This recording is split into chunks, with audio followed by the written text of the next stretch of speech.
Hello everyone, myself Myra Lachani, Assistant Professor from SST College of Arts and Commerce.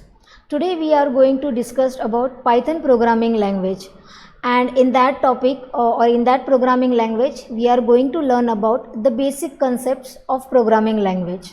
So let's start.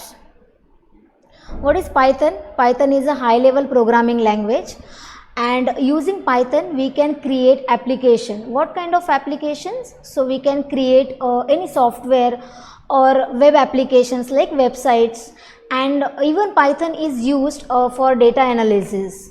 So let's see what are the features of the Python programming language. Python programming language is a high level programming language, means the statements or the instructions are written in English language. That means a user or a programmer can easily understand. The next is Python is free and open source language.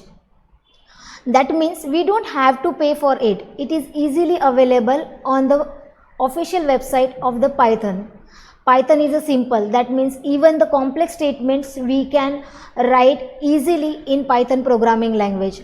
The next is platform independent language. That means you can write your Python program in any using any operating system like Windows, DOS, etc. The next is extensible. That means if you know the whole knowledge of the C programming language, you can easily learn the Python programming language. So these are some features of the Python programming language. So let's start with the concepts.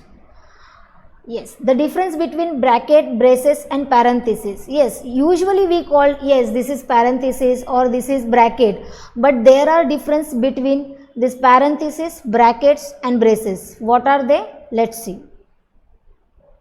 First is parenthesis. This is used in tuple. That means the items of tuples are enclosed in parenthesis. Even in the function we can use this parenthesis. What is tuple or dictionary or list, that we'll see later on in the further lectures. But for now you can remember this thing, that in tuples the items of the tuples are enclosed in parenthesis. See, here is the example is given. A is equal to 1, 2, 8 and 5. Even the items of the list are separated by using comma. The next is brackets. The brackets are used for defining the list in Python. It somehow works like array.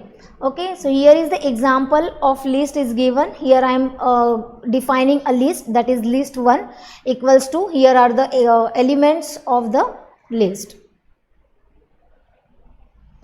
Next, braces. The curly brackets, which is also called as braces, are this we can use to define the dictionary. Here in Python we can create our own dictionary. Here I am creating my own dictionary, that is the name of dictionary is DICT. Here I am using the elements of the dictionary is name, ID and department, and the value of the name is given here. The value of the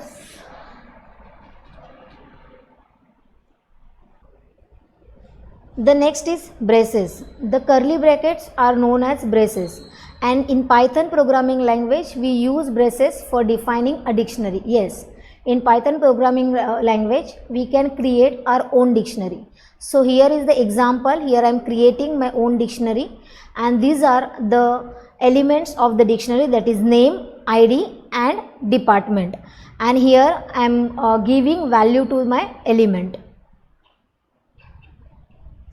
The next is variable. A name given to a specific memory location is known as variable. As like newborn baby, we give name to the newborn baby. As like that, in programming language, if suppose I want to store any value in the computer memory, I have to occupy that memory. So how will identify that part of memory? So by giving the variable name. So there are some rules for declaring a variable. What are they?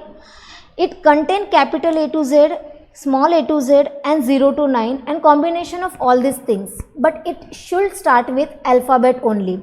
We cannot use keyword. What is keyword? Keyword means reserve words which is already defined in a language and compiler knows the meaning for that particular word. and we cannot use blank space between the variable name. Means like suppose if I want to store a roll number, so usually we write roll space number, so we cannot use blank space between the roll number word. So instead of blank space we can use underscore. So this is only special character we can use at the time of declaring a variable. Next is initialization. Before that I want to tell you one thing, as like C, C++ and Java programming language, in Python we don't have to specify data type at the time of declaring variable.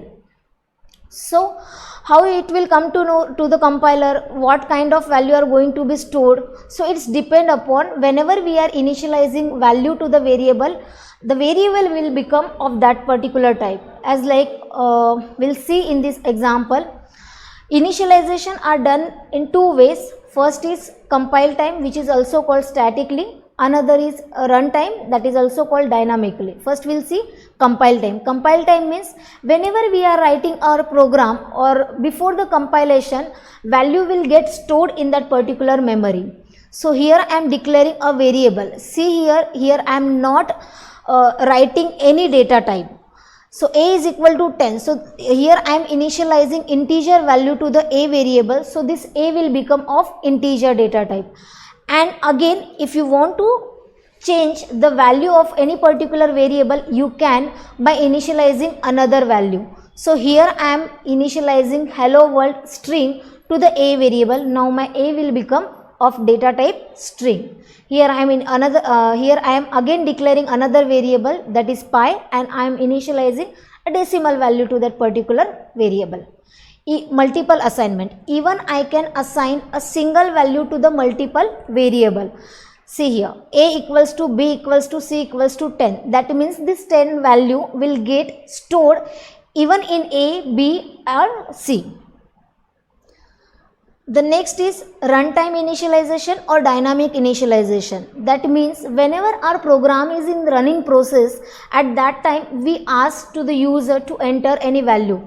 Like I can give example, ATM machine. Whenever we insert the card, ATM machine asks us to enter our PIN code. So it is called runtime or dynamically. Means whenever our system is in the running process, at that time we are accepting value from the user. So in Python programming language, there is a function input for accepting value from the user. So here I am asking user to enter a number. So user will read this message and will enter a number, and this number will get stored into a variable. Same like here I am asking user to enter value for the pi, and it will get stored in pi variable. Next, display statements means whenever you want to display anything on your output screen, you can use print function in Python. Okay, so here I am using print function, and whatever is enclosed in double quotes, it will print as it is on your output screen. Even here I have given the output, that is hello. Now here I have declared one variable, that is name, and in that variable I am initializing one value, that is Alexa, and here I am printing one defined message with the value of that particular variable. So how will concatenate defined message with the value of the variable? So by giving comma. So here is my defined message, which is enclosed in double quotes, and after that I am passing my variable which value I want to print with this defined message. So here is my output, that my name is Alexa. Next is operator. Arithmetic operators. Whenever you want to perform any arithmetic operations as like addition, subtraction, multiplication, division and remainder, if you want to find out remainder, or if you want to find out power of any number. The difference between division and modulus sign is division gives us quotient, whereas modulus gives us remainder. Next is comparison operator. This basically used when we use conditional statement. Okay, this is greater than equal to, less than equal to and not equal to. Next is assignment operator. As we have seen in assignment of or initialization, assignment operator, this is equal to, with the help of this operator we can assign value to the variable. Shorthand assignment. That means, like suppose here I'll explain with the help of example. Like suppose there is a one variable a which is value is 10. Now I want to add 5 in that variable itself. So how will do? A is equal to a plus 5. So instead of writing this whole statement, we can use shorthand operator. Like we can write a plus equals to 5. That means this 5 will get added into the a variable and it will get stored into a variable. Logical operator and, or, and not. And operator means if both the conditions are true, then your answer will be true. Or operator, if any one statement is or any one condition is true, then your answer will be true. And not is always gives opposite. If it is true, it will gives you false. If it is false, it will gives you true. Expression. Expression is a group of operator and operands. We have seen the operator.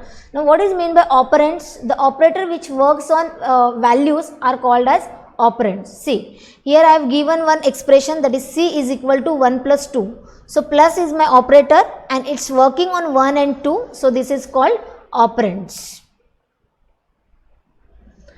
Statements. There are 4 types of statements. Simple statement, which is also called sequence statement, selection statements, iteration statement and jump statement. For till today's lecture we will see simple statement. Simple statement or sequence statements means there are a sequence of statements.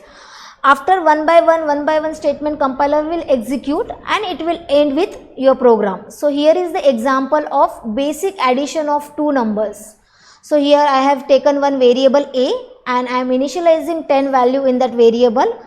I am taking another variable, that is b, and I am initializing 20 value in that variable. Here I am adding these two values and here I am giving output on output screen by using print function.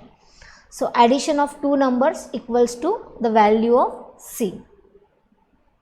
These are some programs that you can do, like you can perform any arithmetic operations, or you can accept values or marks of 3 subjects or any subjects from the user, and you can calculate total and average. You can accept two numbers and swap the values of that numbers. So these are some examples that you can perform. Thank you.